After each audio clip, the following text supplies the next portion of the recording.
everyone, welcome back to English Pod.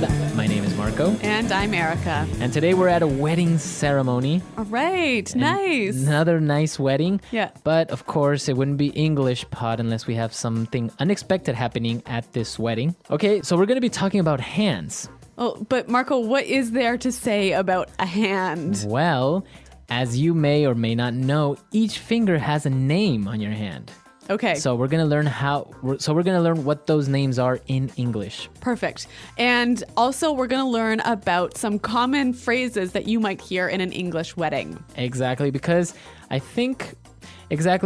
usually it's old English, maybe Yes. English that's not used anymore. All right. Well, I'm excited to find out what this unexpected event is. So let's listen to our dialogue for the first time.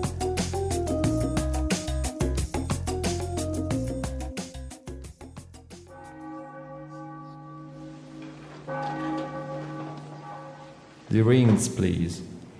May this ring be blessed, so he who gives it and she who wears it may abide in peace and continue in love until life's end. With this ring, I thee wed.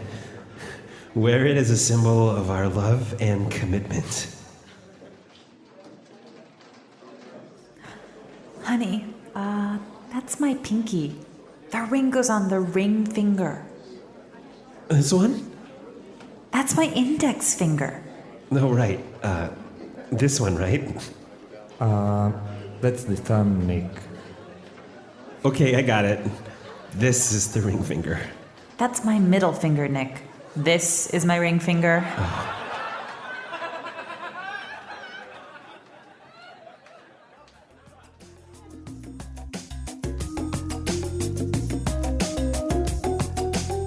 All right, embarrassing moment for the groom. Yes. Right? Confusing the fingers in front of all his friends and family.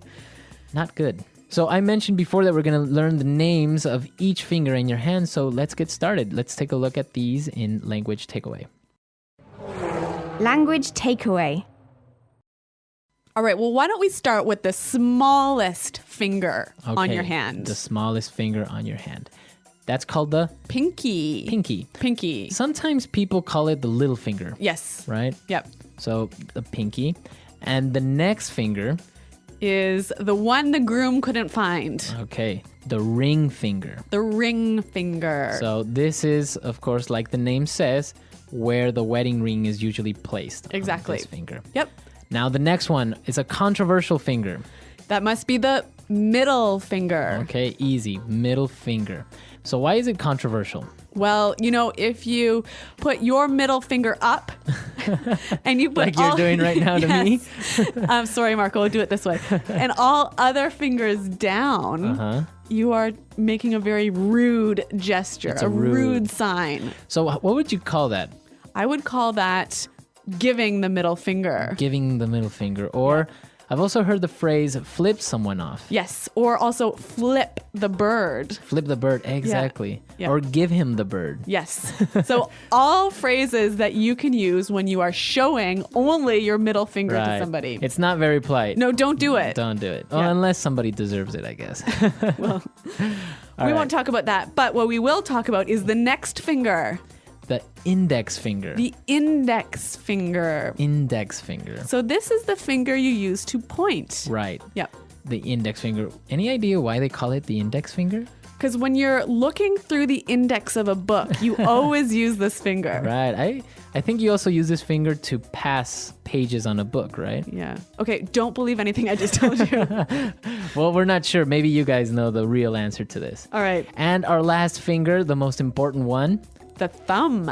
thumb. T-H-U-M-B. The thumb. Thumb.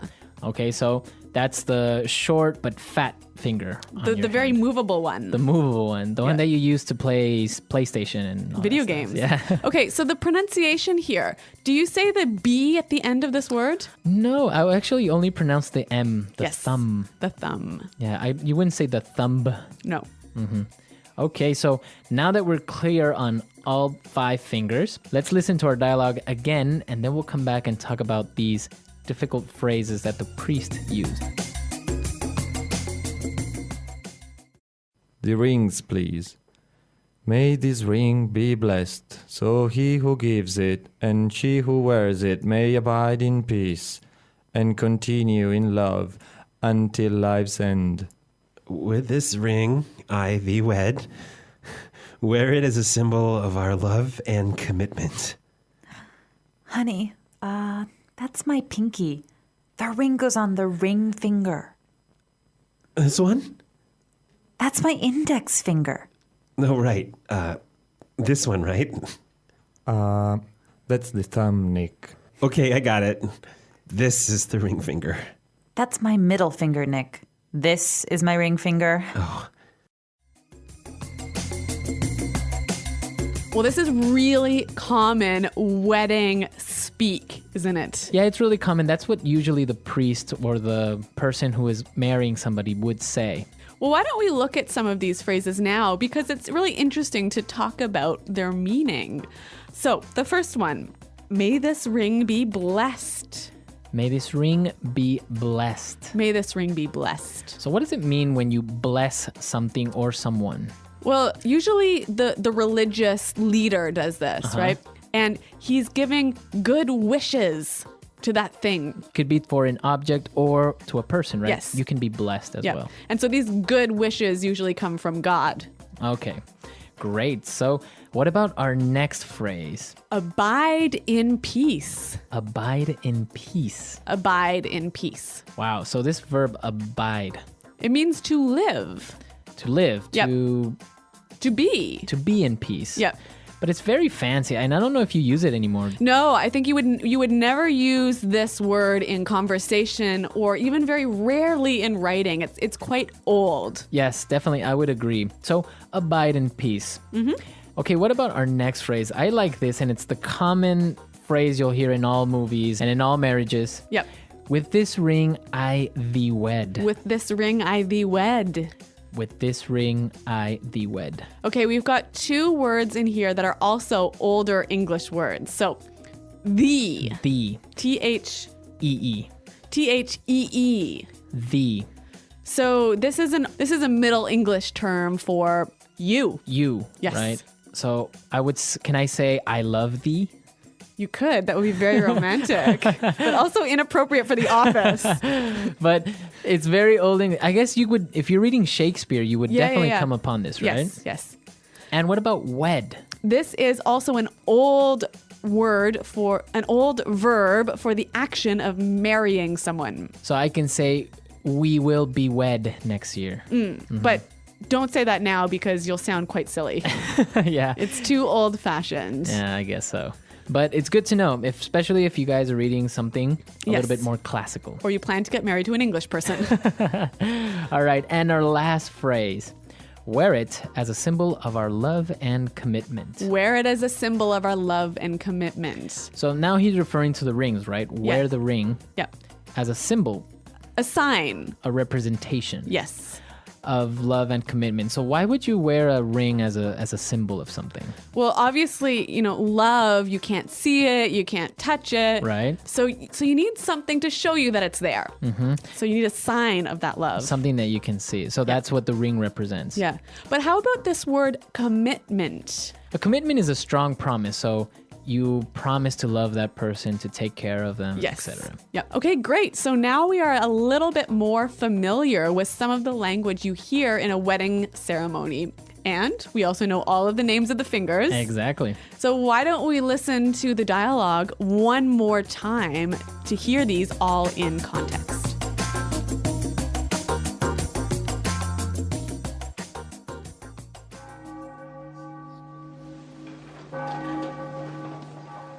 The rings, please.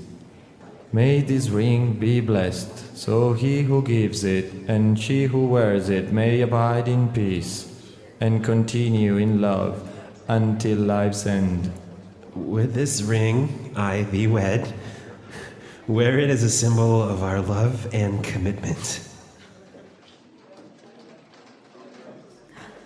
Honey, that's my pinky. The ring goes on the ring finger. This one? That's my index finger. No, right. This one, right? That's the thumb, Nick. Okay, I got it. This is the ring finger. That's my middle finger, Nick. This is my ring finger.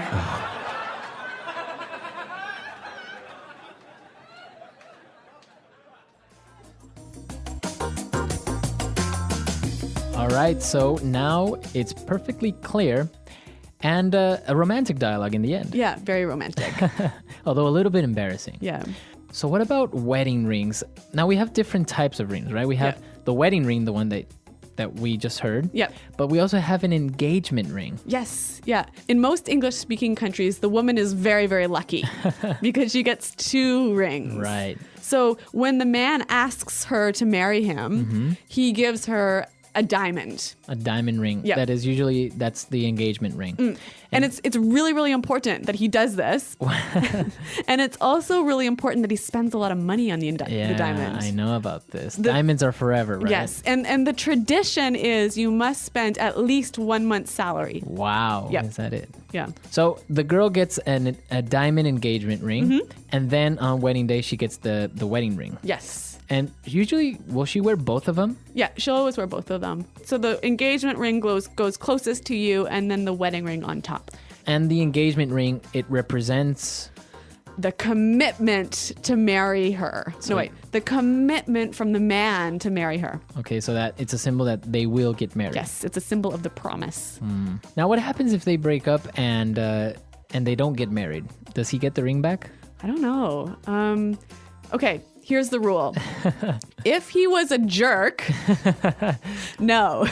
But if it was sort of like a happy breakup, then okay. Okay. I guess it's a big risk, right? Yeah. All right, so that's all for today, guys. Let us know if you guys have any interesting wedding stories. I know that sometimes weddings can be embarrassing. People, I don't know, objecting. Maybe I've seen the groom faint. Or even fall in a pool. Fall in a pool. So if you have any stories, please share them with us. Come to englishpod.com. And also, if you have any questions or doubts, Erica and I are always there to answer them. Well, thanks for listening to this lesson, everyone. And until next time, goodbye. Bye.